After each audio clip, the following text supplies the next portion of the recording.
The first time I realized my parents saw me as an investment rather than a daughter, I was 12. Mom was reviewing my report card at the kitchen table, red pen in hand, circling my lone B+ in pre-algebra like it was a bloodstain on an otherwise perfect document. My name is Victoria, and that moment marked the beginning of understanding that love in our house came with conditions, spreadsheets, and very specific expectations. Portland. Mom's voice crackles through my phone, hitting that particular pitch that means she's about to cry. Not real tears. I learned to tell the difference years ago. You can't possibly be serious. I adjust my laptop screen, double-checking that my email acceptance from the design firm is real. Senior UX designer, 6 figures, my dream job. I am serious, Mom. The offer is incredible but what about us? The tears are flowing now. I can picture her pacing in her designer kitchen, probably already speed-dialing Dad on the landline. We co-signed your loans, Victoria. We invested in you. There it is, the I word. I know, Mom. I'll still make all the payments, just like I have been. Your father needs to hear this. A shuffle, and then Dad's voice booms through the speaker. Victoria, this is completely unacceptable. Do you understand what you're doing to your mother? I grip my phone tighter, forcing my voice to stay steady. Dad, I'm 26. This is an amazing career opportunity. Career? He scoffs. You have a perfectly good job here, near family, near us, where we can help each other. Help each other. Code for where we can control you. The loans, Victoria. Mom chimes in from what sounds like the background. If you leave, we'll stop paying. You'll be ruined. I close my eyes, counting to 3. When I open them, I look at the stack of documents on my desk. Loan consolidation papers, transfer statements, 6 months of careful planning with my financial advisor, Killian. I need to go, I say quietly. If you hang up this phone. Dad starts. Goodbye. I end the call, and silence immediately fills my apartment. My hands are shaking, but not from fear. For the first time in my life, I'm trembling with something that feels like power. My best friend, Maya, texts. Everything okay? Heard the screaming from next door. I type back. They just found out about Portland. Went exactly as expected. Mia. Did you tell them about the loans? Me. Not yet. They just played their only card and don't even know it's already off the table. My phone lights up with calls. Mom, Dad, Uncle Steve, Aunt Carol. The cavalry arrives right on schedule. I silence them all and open my laptop to check my flight details for next week's apartment hunting trip to Portland. Another text, this time from Killian. Remember what we discussed. Stay calm. Stay focused. You've got this. I think about the past 6 months, the secret weekend jobs, the careful financial planning, the quiet untangling of every string they ever attached to me. They thought they were building a cage, but they were actually teaching me exactly how to break out of one. My phone buzzes again. A voicemail from Mom. You'll regret this, Victoria. Family is everything. We gave you everything. I pull up my childhood journal, flipping to an entry from 10 years ago. My teenage handwriting stares back at me. Today, Mom said, my college fund is an investment in their future. Dad said good daughters pay their parents back. I don't think that's how it's supposed to work. A notification pops up, an email from my new boss in Portland. Can't wait to have you on the team. Let me know when you land next week. I smile, thinking about how my parents always taught me to plan carefully, document everything, and never make emotional decisions. They probably didn't expect me to use those lessons against them. My phone lights up one more time. A text from Dad. You'll ruin us if you move. Is that what you want? I don't respond. Instead, I open my carefully organized digital folder labeled Freedom.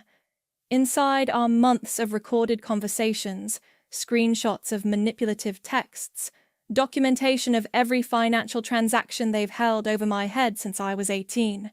They taught me to keep receipts, so I did. They just don't know it yet.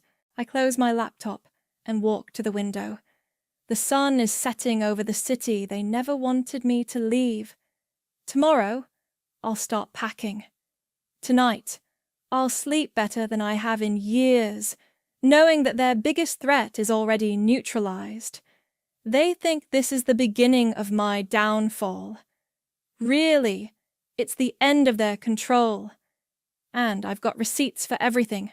6 months earlier, I sat across from Killian Armstrong in his modest office, gripping a stack of loan documents so thick they barely fit in my folder. "Let me get this straight," he said, adjusting his glasses. "Your parents co-signed these loans, claiming they'd help pay them off, but you've been making all the payments yourself?" "Yes." I pushed the folder toward him. "While they bought a vacation home in Florida," Killian flipped through the pages, his frown deepening. "And they use these loans to keep you close? Threaten to stop paying if you don't comply with their requests? Last month, they insisted I cancel a work conference because Mom needed help planning her birthday party." I laughed, but it came out hollow. "I'm 26, and I had to ask permission to do my job."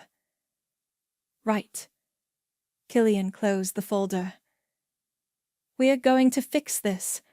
But Victoria, it won't be easy, or quick." That meeting kicked off Operation Freedom, as Mia dubbed it.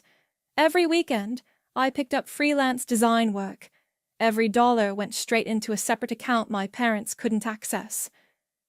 "Girl, you look exhausted," Mia said one Sunday, bringing me coffee at my kitchen table. My laptop showed 3 different projects due by morning. "I am." I rubbed my eyes. "But I made another $800 this weekend." "Your parents called again, by the way. Asked if you were coming to their anniversary dinner. What did you say?" "That you were working late. Again." Mia sat down. "They bought it, but your mom made that noise." The disappointed sigh? "More like a wounded pelican." My phone buzzed. "Mom." "Sweetie, we missed you at dinner. Dad's worried you're not prioritizing family enough. Remember everything we've done for you." I showed Mia the text. She rolled her eyes. "Everything they've done for you? Like using your student loans to renovate their kitchen?"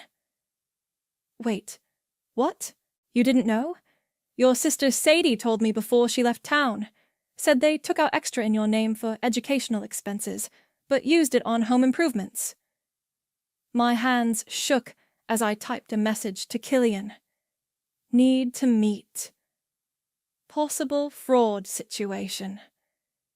The next morning, I sat in a coffee shop with my laptop, combing through years of loan statements.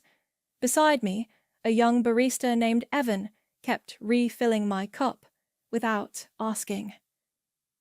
"Rough morning?" he asked during his 3rd refill.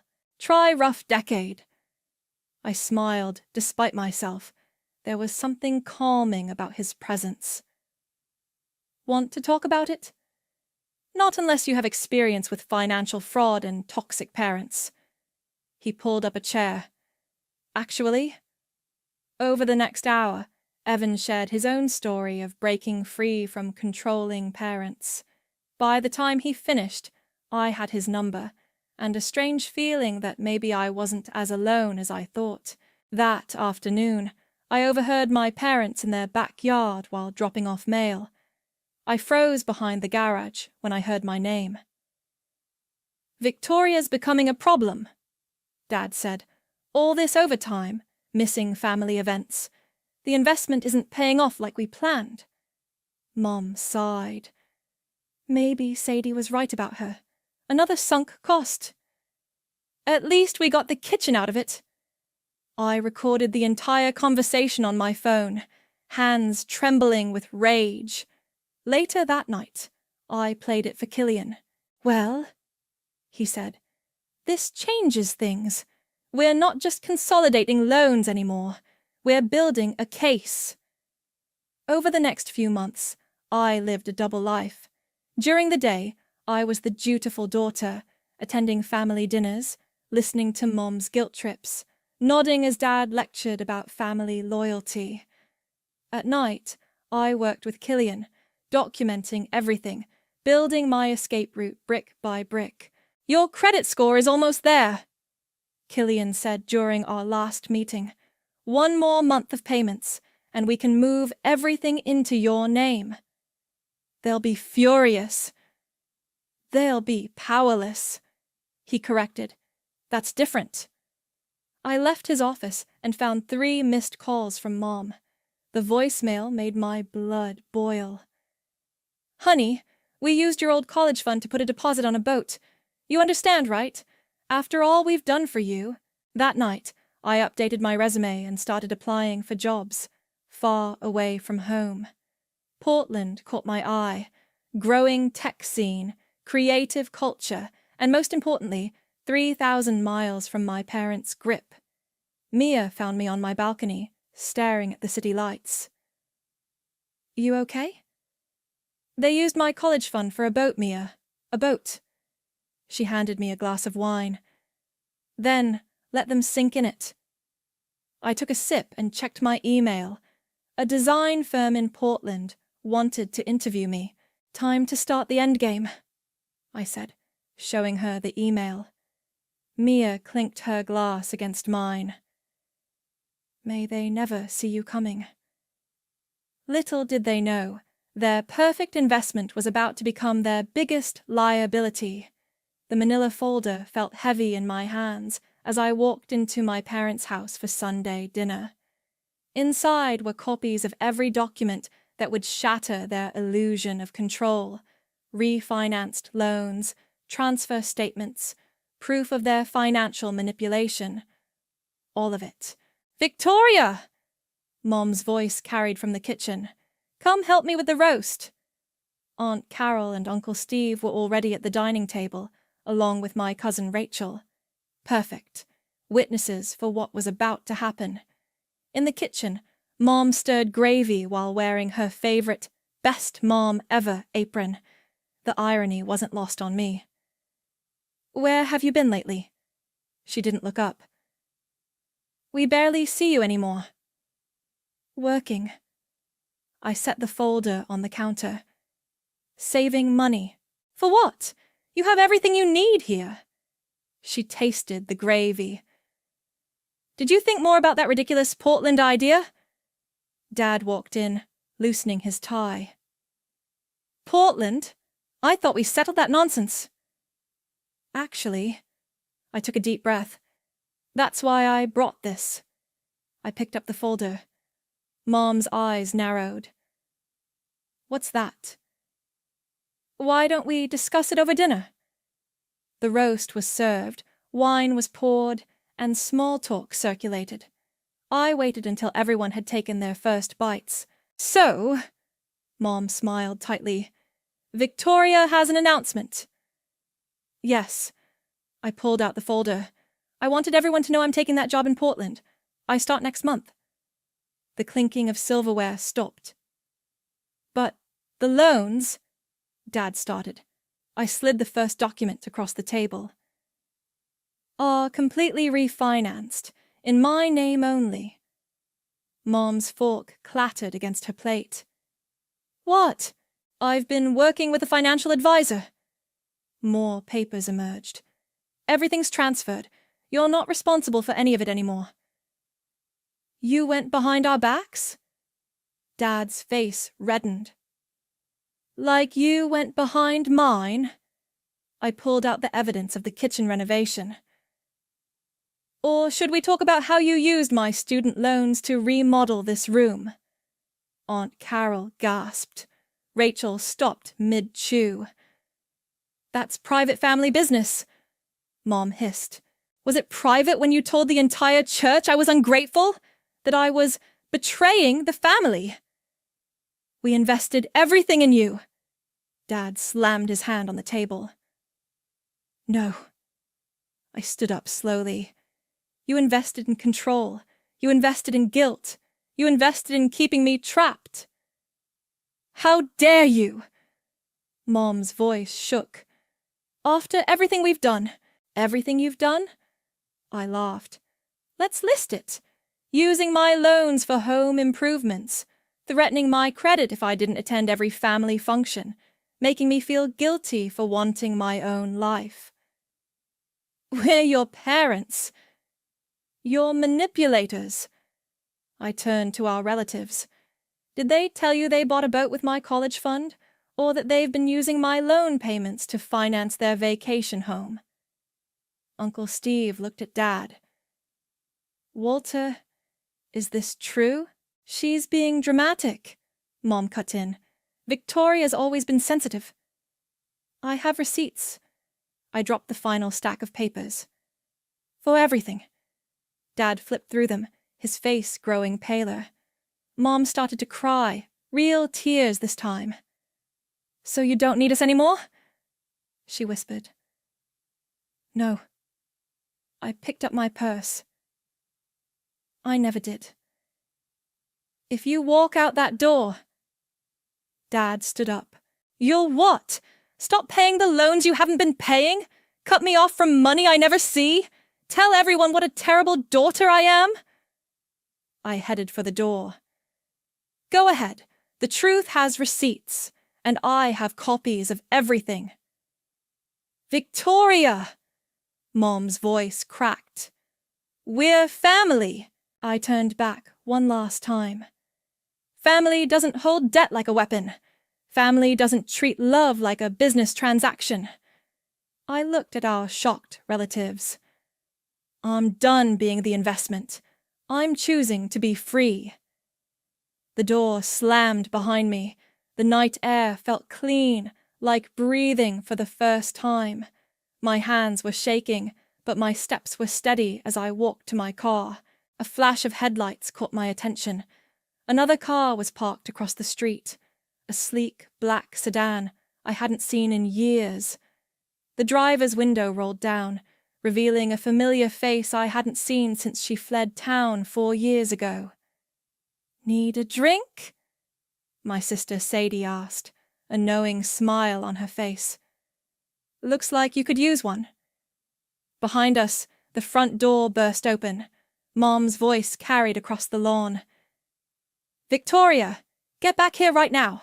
I looked at my sister, then back at the house where I could see Dad holding Mom back in the doorway, Aunt Carol standing shocked in the window, and Uncle Steve shaking his head over the papers I'd left scattered across their perfect dining room table.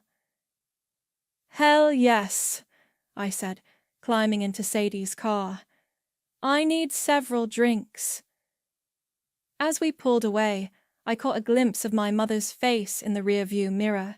She looked small, defeated, and for the first time, powerless. Sadie squeezed my hand. Welcome to the other side, sis. Sadie drove us to Murphy's, the dive bar on the edge of town where our parents would never be caught dead. Perfect. Double whiskey, neat, she told the bartender, then looked at me. You're going to need it. That bad? Worse. Sadie took a long sip. What you did back there, that was just the opening act. They're going to go nuclear. My phone buzzed. 15 missed calls, 37 texts. I turned it off. How did you know I'd be there tonight? I asked. Mia told me. We've been in touch. Sadie smiled. Someone had to warn you what was coming. You could have warned me years ago, before you left. Would you have believed me then? She raised an eyebrow. When I left, you still thought they hung the moon. She was right. When Sadie fled town at 22, I'd bought our parents' story. That she was selfish, unstable, ungrateful. Now I knew better. Tell me what happened, I said. The real story. I found out about Dad's gambling. He was using my identity to take out credit cards. Sadie's knuckles went white around her glass. When I confronted them, Mom said I was lying. Dad said I owed them for raising me. Sound familiar? Jesus! I left that night. They told everyone I had a mental breakdown. Said I was on drugs. She laughed bitterly. The church bought it. Our relatives bought it. I became the cautionary tale of what happens to daughters who don't obey. My phone lit up again, this time with Facebook notifications. I borrowed Sadie's phone to check. Oh, God, Mom had posted. Heartbroken. Our youngest daughter has betrayed our family's trust. Please pray for her return to the path of righteousness. Comments flooded in. Praying for your prodigal daughter. She'll regret abandoning her family. Just like her sister. And so it begins, Sadie said. Watch. By tomorrow, they'll have a whole narrative about how you're mentally unstable, possibly on drugs, definitely corrupted by city influences. They're already texting relatives. I scrolled through Sadie's phone. Aunt Carol's posting about ungrateful children in these godless times. Mom's probably calling her prayer circle right now. Dad's reaching out to his business contacts. Sadie ordered another round. They'll try to poison every well you might drink from. My own phone kept lighting up with messages. How could you do this to your mother? Your parents gave you everything. You need help, Victoria. They did this to you too? Yep. Lost my job at the bank because Dad was golf buddies with the regional manager. Lost my apartment because Mom told the landlord I was dealing drugs. Sadie pulled out a flash drive. Which is why I kept receipts. Of everything. What's on that? The truth. About the gambling, the credit cards, the loans. She slid it across the bar. And something else. Something worse. Worse than financial fraud? Remember Mom's investment account? The one she said was for our college funds. Sadie's eyes hardened. It wasn't just the kitchen renovation. Or the boat. There's more. My hands shook as I took the drive. How much more? Enough to destroy them. She finished her drink. But use it carefully, because once you do, there's no going back. My phone buzzed again, a text from Evan. You okay? Heard what happened. Who's that? Sadie peered over. Someone from work. He's been supportive. Keep him close. You're going to need allies. She checked her watch. They'll be at church tomorrow, playing the victims. By Monday, half the town will think you're having a breakdown. Let them. I pocketed the flash drive. I'm done playing their game. No. Sadie smiled sadly. You're just starting to play it right. We left Murphy's around midnight. As Sadie drove me home, we passed our parents' house. Lights still on. Cars in the driveway. Probably an emergency family meeting about their wayward daughters. You know what's funny? Sadie said. They taught us everything we needed to take them down. Document everything. Maintain appearances. Play the long game. Some investment. The best revenge is living well. She parked outside my apartment. But the second best is using their own weapons against them. I hugged her goodbye, the flash drive heavy in my pocket. Inside I found more texts, more missed calls, more social media notifications. Mom had posted again. Sometimes loving your child means tough love. Please continue praying for Victoria's soul. I thought about the drive, about Sadie's warnings, about the storm coming my way. Then I opened my laptop and started writing, documenting everything while it was fresh. Because Sadie was right. They taught us to keep receipts.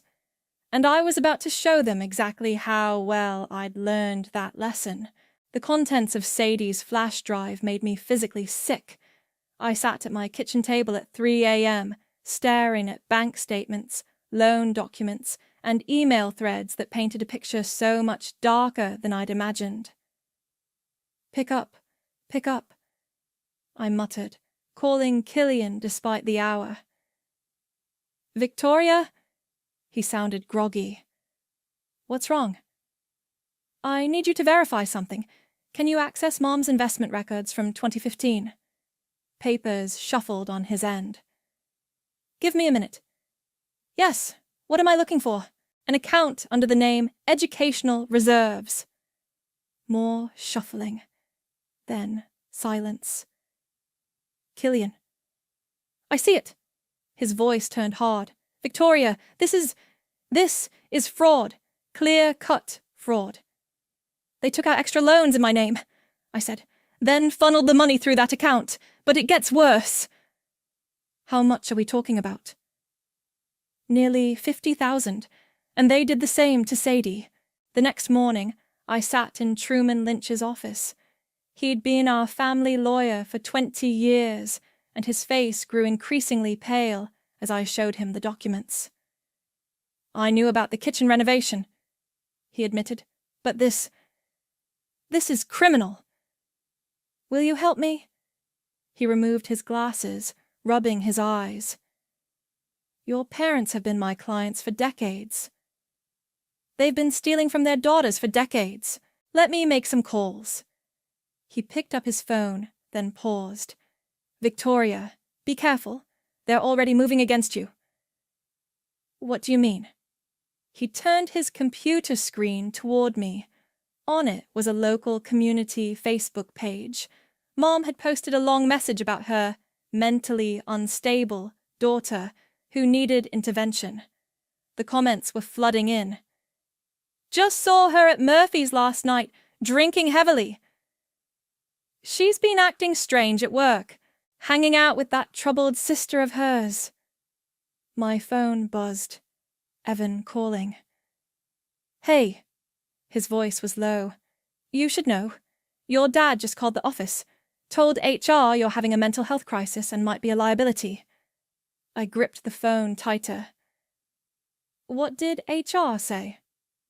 They're concerned, but I showed them the Portland job offer and vouched for you. You might want to get ahead of this. Back at my apartment, Mia and Sadie were waiting. I spread the documents across my coffee table. Holy shit, Mia whispered, reading through them. They used your tuition money to buy stocks? And a boat, and the kitchen, and Dad's gambling debts. Sadie pointed to a transaction list, all while making us feel guilty for every penny they spent on us. We need to go public, I said.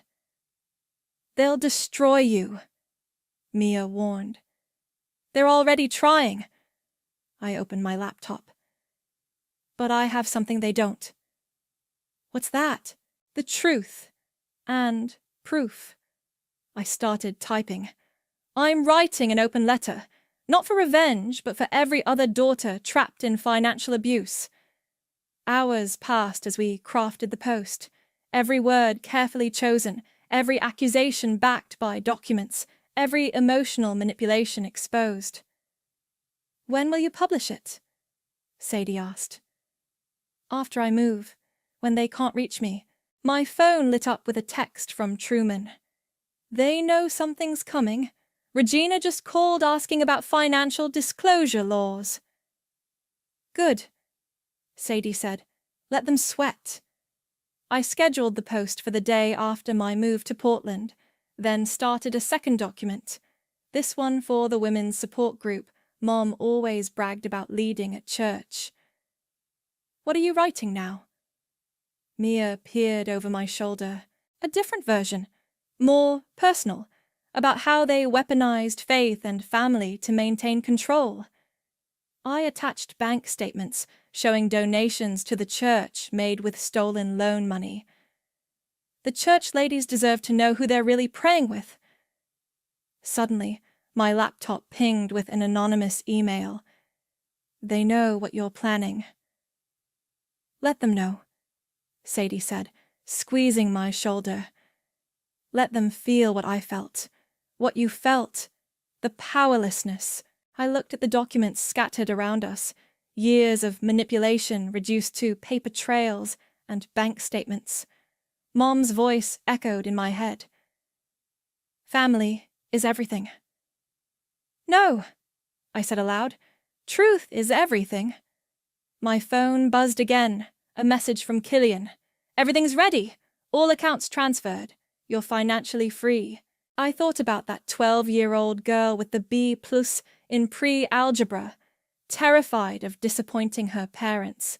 About the college student working 3 jobs while they renovated their kitchen with her loan money. About my sister fleeing in the night to escape their control. Schedule the posts, Sadie said. It's time. I clicked schedule and closed my laptop. In 1 week, the truth would detonate like a bomb in their perfectly curated world. But first, I had a new life to pack for. Let them know what's coming. Let them feel the fear of powerlessness they made us feel for so long. The best revenge isn't just living well, it's living truthfully. Moving boxes surrounded me like cardboard sentinels when the pounding on my door started. I knew that knock, the rapid, angry percussion of my mother's rings against wood. Victoria! Her voice carried through the door. Open this door right now! I checked my phone. 7:15 a.m., right on schedule. When I opened the door, Mom burst in like a hurricane in designer clothes. Her eyes were wild, mascara slightly smeared. What do you think you're doing? Packing. I taped another box shut. My flight's tomorrow. You can't. She stopped, staring at the boxes labeled kitchen and bedroom. This isn't happening. I won't let it happen. It's already happening. You're killing this family. She grabbed my arm. Everything we built, everything we sacrificed. I jerked away. You mean everything you stole? We gave you everything. You gave me trauma and debt. I picked up another box. And you're not even sorry. Sorry? She laughed hysterically. For what? Making you successful? Giving you opportunities? For using my loans to fund your lifestyle? For threatening my credit if I didn't obey? For trying to destroy my reputation when I finally stood up to you? My phone buzzed. Evan. HR cleared you. Your dad's claims were dismissed. Mom saw the message. Who's Evan? Are you dating someone without telling us? I don't have to tell you anything anymore. She collapsed onto my couch, sobbing. Not the manipulative tears from before. These seemed different. Real. You're just like your sister, she whispered. Ungrateful. Cruel. No, Mom. I'm exactly what you raised me to be. Strategic, thorough, and very, very good with documentation. Her head snapped up. What does that mean? The doorbell rang. Mia walked in carrying coffee and donuts, stopping short when she saw Mom. Oh, morning, Regina. You. Mom stood up. You helped her plan this betrayal. Actually, Mia set down the coffee. I just helped her survive you. Mom's phone rang. Dad's ringtone. She answered on speaker. She's packing, Walter. Actually packing. Don't let her leave. His voice boomed. Tell her about Grandmother. I rolled my eyes. Grandmother's fine. I called her yesterday. You what? I told her everything. The loans, the fraud, the manipulation. She's horrified, by the way. Mom's face went pale. You had no right. I had every right. It's my life, my loans, my truth. Your truth! She spat the words. We'll see what people think of your truth when they learn what kind of daughter you really are. You mean the kind who documents financial fraud? I pulled out my phone. Or the kind who records conversations about using student loans for home renovations. She lunged for my phone. I stepped back. Delete it! She screamed. Delete everything! It's too late. I moved toward the door. Maybe you should go. This isn't over, she hissed. You're right, it's not. I opened the door, but for the first time, I'm the one deciding how it ends.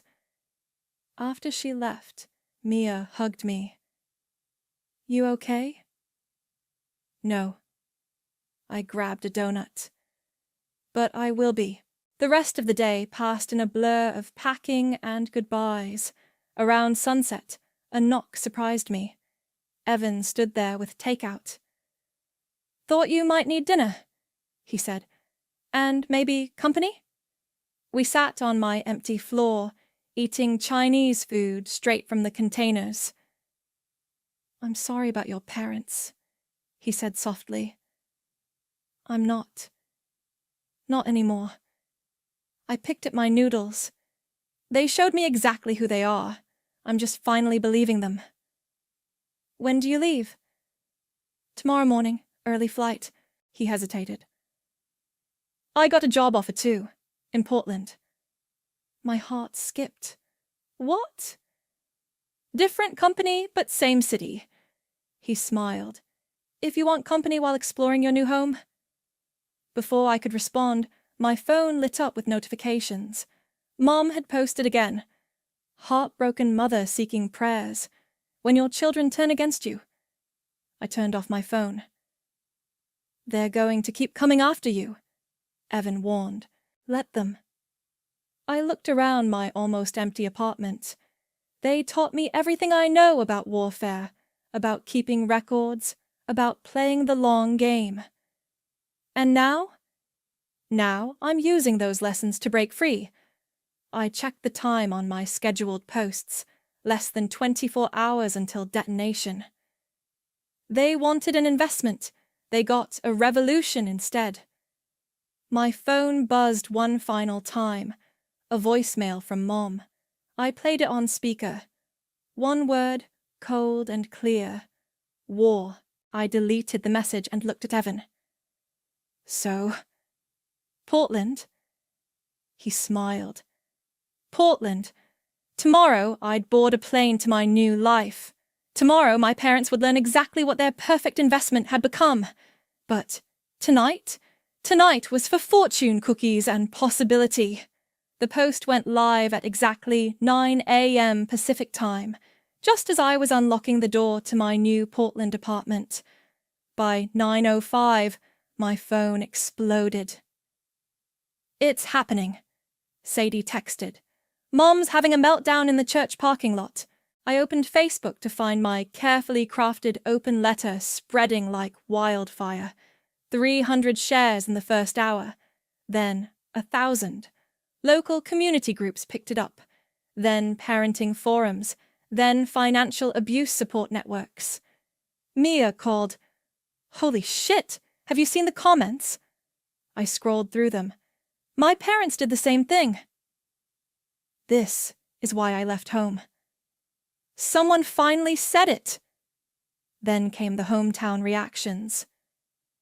Regina and Walter. But they're such good Christians. No wonder both daughters left. The church needs to address this. My phone rang. Dad's number. I declined the call but listened to his voicemail. You've destroyed everything. Your mother can't stop crying. The church board is meeting tonight. Is this what you wanted? To ruin us? Another text from Sadie.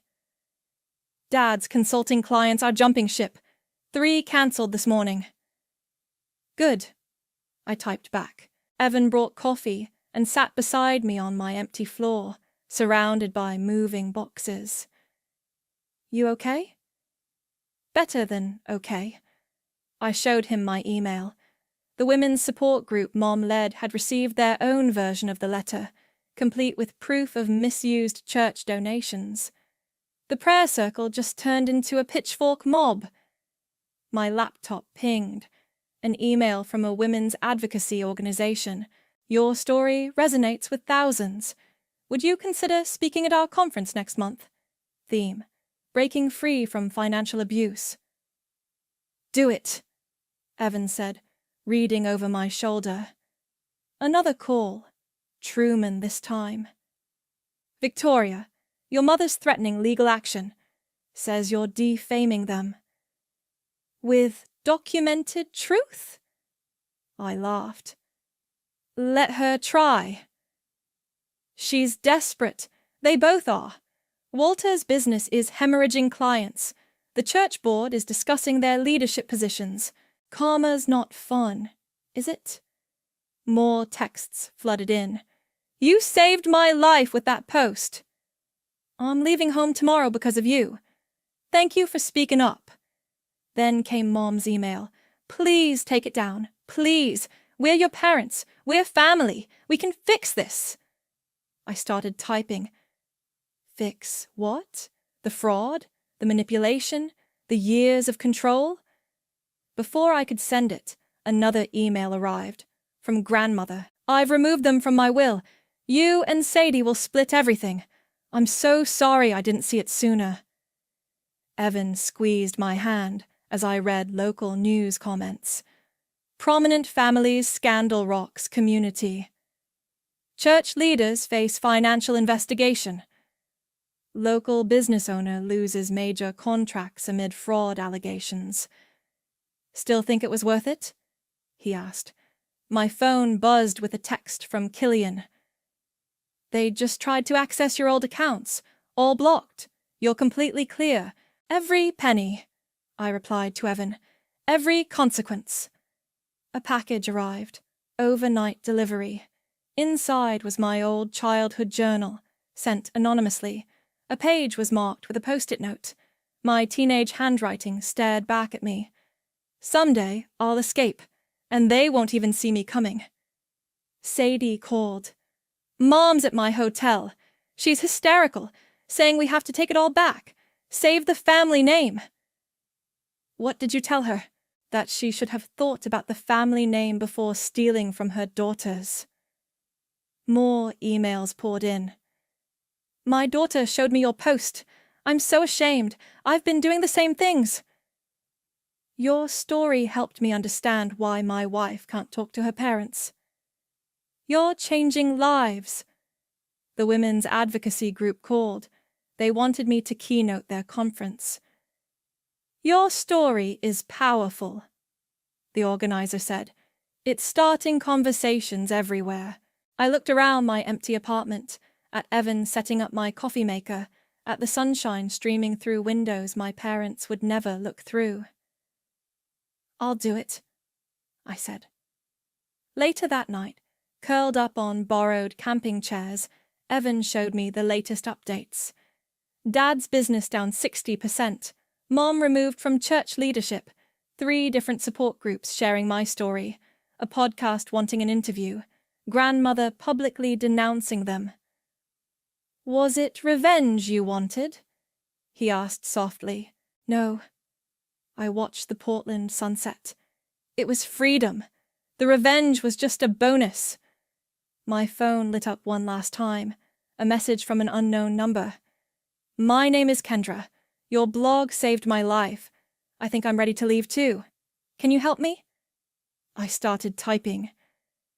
Dear Kendra, the first step is the hardest, but let me tell you what I learned about breaking free. Outside, the city hummed with possibility. Inside, my phone kept buzzing with messages from others like me, trapped daughters, controlled sons, people ready to break their own chains. Maybe that was the best revenge, turning their weapon of control into a key that unlocked others' cages. The morning sun painted Portland's skyline in shades of gold as I prepared for my keynote speech. My phone buzzed. Sadie sending a photo of the local newspaper back home. The headline made me smile. Prominent family's church membership revoked amid fraud allegations. Ready? Evan adjusted my microphone. We'd been dating officially for 3 months now, since that first night in my empty apartment. Almost. I checked my notes one last time. The conference hall buzzed with hundreds of voices. Daughters, mothers, survivors of financial abuse. Victoria? A young woman approached, clutching my blog post printout. I'm Kendra. We emailed? I hugged her. You made it. Thanks to you. She wiped her eyes. I left last week. Brought all the documentation just like you said. Smart girl. I spotted Killian entering the hall. He'd flown in specially for this. My phone lit up. Mom's number. After months of declined calls, I answered. Victoria. Her voice was different, smaller. I saw you're speaking today. I am. I've been thinking. A pause. About what you wrote, about what we did. And? You were right. She started crying. We were wrong, so wrong, but please, can we try to? No. My voice stayed steady. You can't manipulate your way back in, not anymore. But we're still your parents. Biology isn't a blank check, Mom. Goodbye. I hung up as Mia arrived, hugging me tight. Guess what? Your story's being added to 3 college psychology courses as a case study in financial abuse. The organizer signaled, 5 minutes till showtime. Sadie texted again. Dad's consulting firm is closing. Karma's got good aim. Ready now? Evan squeezed my hand. I looked out at the crowd, spotted Kendra sitting with other young women, all clutching papers and hope. Saw Killian nodding encouragingly, felt Mia's supportive presence behind me. The organizer introduced me. Speaking about breaking free from financial abuse and family control. Victoria. Standing at the podium, I took a deep breath. My story begins with a B+ in pre-algebra, I started. But it's not about grades. It's about control, about parents who saw children as investments, about breaking free. The crowd leaned in. They taught me to document everything, to plan carefully, to think strategically. I smiled. They never imagined I'd use those lessons to escape them. Phones recorded, pens scratched on paper, eyes glistened with tears and recognition. But this isn't just my story. It's Kendra's story. I gestured to her. It's maybe your story. And here's what I learned. The best revenge isn't destruction, it's construction, building a new life, helping others build theirs. Afterward, the line of people wanting to talk stretched through the hall. Each had a story. Each had hope. You've started a movement, Killian said, watching me sign copies of my blog post. No. I pointed to the crowd. They did. They just needed someone to go first. My phone buzzed. Grandmother. The house is sold, she said. Your parents are moving to Florida, running away. Let them run. That evening, Evan and I sat on my apartment balcony, furnished now, filled with life and possibility. Mia and Sadie were inside, ordering dinner. Look at this. He showed me his phone. A support group inspired by my story had launched. Breaking Free, Children of Financial Abuse. 500 members already, I noted. Make that 501. Kendra texted. Just joined. Starting my new job Monday. The sunset painted the sky pink as Sadie joined us outside. Remember when they said we'd be nothing without them? Now they're nothing without their reputation, Mia added, bringing wine. My phone lit up one last time. Dad's email. You won. Are you happy now? I started typing. This was never about winning. It was about truth, about freedom, about helping others find theirs. So, yes, I am happy. Not because you lost, but because so many others won. Send. Inside, dinner arrived. Laughter filled my home, my real home, with my chosen family. Outside, Portland hummed with energy and promise. They say revenge is best served cold, I told Evan as we joined the others. Mine was served with spreadsheets, quiet fury, and blistering truth. But the real victory? It's not in their downfall. It's in all these rising phoenixes. My phone buzzed with another notification. Breaking free membership, 550 and counting. I smiled, surrounded by love that came without conditions, success that came without control, and freedom that came with helping others find theirs. Sometimes the best revenge isn't about destroying your past. It's about building someone else's future.